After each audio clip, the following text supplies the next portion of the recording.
NRC নিয়ে এসে কারো যারা এখানকার নাগরিক তাদের নাগরিকত্ব ক্যান্সেল করা হয়, তাহলে কিন্তু আমরা কেউ চুপ থাকবো না, আমরা স্ট্রংলি এটা প্রতিবাদ করব।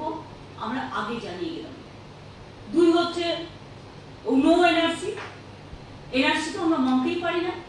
আর কেয়ার নাম করেও কাউকে ডিটেনশন ক্যাম্পে রেখে দেবে, এই চালাকিও আমরা করতে দেবো না। ভোট আজকে আছে, কাল ফুরিয়ে যাবে, আর দুদিনে কেউ নাগরিকত্ব পাবেও না।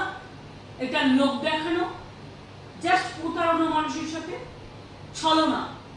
এতে যদি কেউ খুশি হয় আমি খুশি হব, কিন্তু এতে যদি কেউ দুঃখী হয় আমি দুঃখ পাবো। কাজে আমি অপেক্ষা করছি টোটাল আইনটা দেখবার জন্য। এবং আমি এখনো মনে করি আমাদের এখানে যারা আছেন সারা ভারতবর্ষে, যারা ভারতবর্ষে বসবাস করেন, বাংলায় বসবাস করেন, তারা প্রত্যেকে নাগরিক।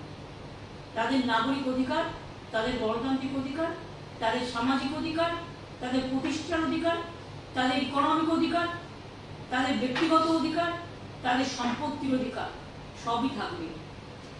এই নতুন আইন কারো আগেকার অধিকারগুলোকে বাতিল করে দেবে না তো। আমার মাথায় এটা আসছে, তার কারণ আগের আইনটা তাই বলা।